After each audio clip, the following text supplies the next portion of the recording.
में सोचने का हमारे पास वक्त ही नहीं है। उनमें से एक चीज है पर्यावरण। लेकिन आज हमारे यंग ग्रीन वॉरियर्स एक ऐसा स्किट लेकर आए हैं जिससे आप ना सिर्फ पर्यावरण के बारे में सोचना शुरू कर देंगे बल्कि इसकी ओर काम करना भी शुरू कर देंगे। कई वर्षों बाद नारद मुनि माँ पृथ्वी से मिलने आए हैं। देखते हैं फिर आगे क्या होता है। नारायण नारायण। अरे नारद जी आइए, बहुत समय बाद पधारे पृथ्वी लोक में। हाँ, लंबा समय हुआ पृथ्वी माँ, लेकिन आप इतनी उदास और चिंतित क्यों लग रही हैं? क्या बताऊं नारद जी, पृथ्वी के लोगों की भोगी वृत्ति से मैं परेशान हूँ। सब लोग अपने स्वार्थ के लिए मेरी प्राकृतिक सुंदरता और स्वच्छता को बिगाड़ रहे हैं। मेरे हरे भरे पेड़ काट कर सीमेंट कंक्रीट का जंगल बना रहे हैं। उनके कारखानों और गाड़ियों का धुआं हवा को प्रदूषित करता है, रसायन नदी और समंदर को।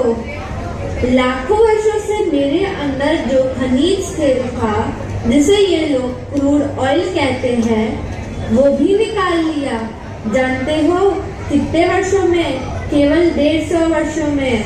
अगले 25 सालों में सारा खनिज तेल खत्म हो जाएगा। अगर सारी नैसर्गिक संपत्ति यही लोग उपयोग कर लेंगे तो इनकी अगली पीढ़ी क्या करेगी? और आजकल मुझे सबसे ज्यादा नुकसान जिस वस्तु से हो रहा है वो है प्लास्टिक। प्लास्टिक? ये क्या होता है? ये प्लास्टिक करीब 150 साल पहले ही खोजा गया था। अमेरिका में कुछ वस्तुएं बनाने के लिए हाथियों के दांतों का उपयोग होता था, जिसके लिए हाथियों की हत्या की जाती थी। इस कारण एक वैज्ञानिक ने प्लास्टिक की खोज की। जानवरों की हत्या रोकना प्लास्टिक की खोज का मूल कारण था, परंतु समय के चलते मनुष्यों ने इसका उपयोग इतना बढ़ा दिया कि आज के समय में प्लास्टिक के बिना जीवन असंभव है। मैं समझ नहीं पा रहा पृथ्वी माँ, पृथ्वी के लोग इतना सारा प्लास्टिक कैसे और क्यों उपयोग करते हैं? आइए आपको पृथ्वी के कुछ दृश्य दिखाती हूँ, आप सब समझ जाओगे। मीना ने सब्जी वाले को फोन कर घर पे सब्जियां मंगवाई। मैडम आपकी सब्जी ठीक है, लेकिन आपने ये 2 सब्जियां एक ही थैले में क्यों डाली है? आपको कहा है ना हर सब्जी अलग थैले में लाओ, अब इन्हें कौन चाटेगा? मैडम प्लास्टिक बैग बैन हो गया है, बड़ी मुश्किल से 3000 बैग मिले हैं।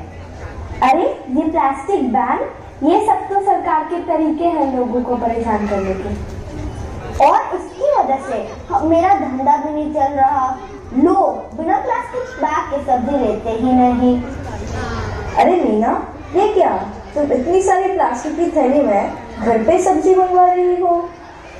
क्या करूं, खुद जाकर सब्जी लाओ, छाटो, ये सब करने का टाइम ही कहाँ है? आधा घंटा तो लग ही जाता है। कम ऑन, उस आधे घंटे में तुम ऐसा भी क्या टाइम बचा लेती होंगी? उससे ज्यादा समय तो हम फोन या टीवी के साथ बिताते हैं। और तुम तो इतनी क्वालिफाइड हो, तुम्हें तो पता ही होगा कि प्लास्टिक पर्यावरण के लिए कितना हानिकारक है। और इन एवरेज प्लास्टिक की एक थैली केवल 11 मिनट के लिए इस्तेमाल होती है, लेकिन उसे डिकम्पोज होने में हजारों वर्ष लग जाते हैं। इसलिए बेहतर है कि हम खुद थैला लेकर फ्रूट्स और वेजिटेबल्स ले आए।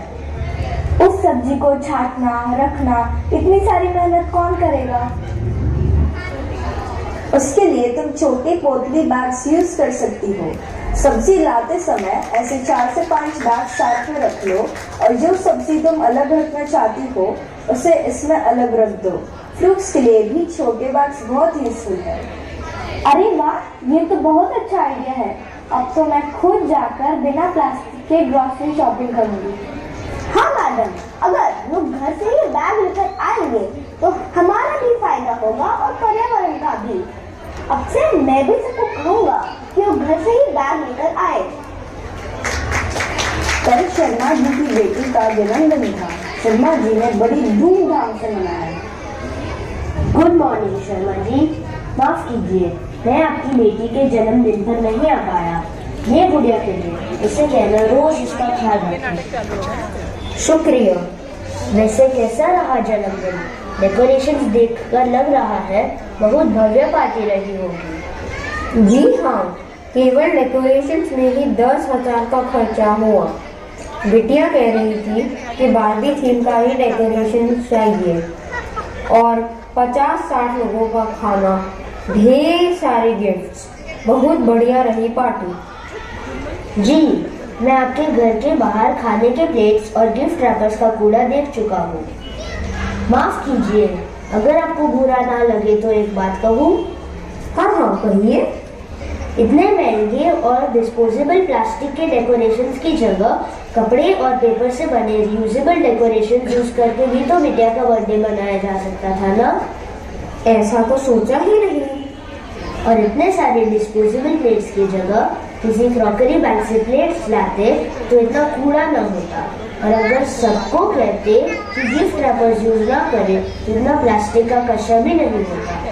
और यही सब प्लास्टिक रिसाइकल भी नहीं होता, बस छोटे छोटे टुकड़ों में टूट जाता है और माइक्रो प्लास्टिक्स के रूप में जमीन, हवा, पानी, यहाँ तक कि हमारे अनाज और फलों में भी पाया जाता है। अरे दोस्त, मैं समझ गया कि हम हमारे बच्चों का जन्मदिन मनाने के लिए पर्यावरण को पनिश नहीं कर सकते। मुझे तो इतना ताउत हो रहा है कि इतना पढ़ लिख कर भी मुझे ये बातें तो पता ही नहीं थी। शायद इस ओर हमारा कभी ध्यान ही ना गया हो। अब से मैं प्लास्टिक का उपयोग सोच समझ कर ही करूँगा और दूसरों को भी यही सीख दूंगा। ये हुई ना बात दोस्त। प्रकृति की दशा ऐसी है क्योंकि माँ प्रकृति का कोई वकील नहीं है। तुम्हें, मुझे और इन सब लोगों को माँ प्रकृति का वकील बनना ही पड़ेगा, तभी हमें एक स्वच्छ पर्यावरण मिल सकता है। बिल्कुल सही कहा दोस्त।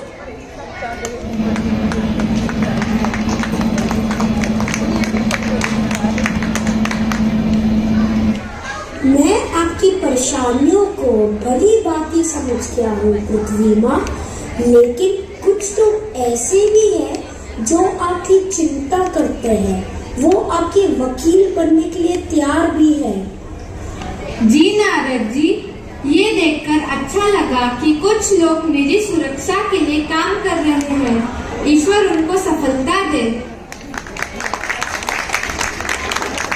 आइए हम सब मिलकर पृथ्वी माँ की रक्षा करते हैं।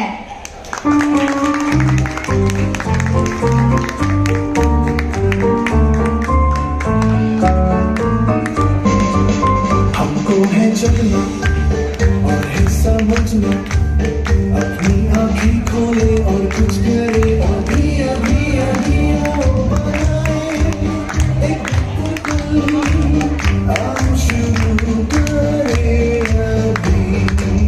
हमारे घर पर आई समस्या, आओ सुलझाएं इसे मिलकर हम अभी।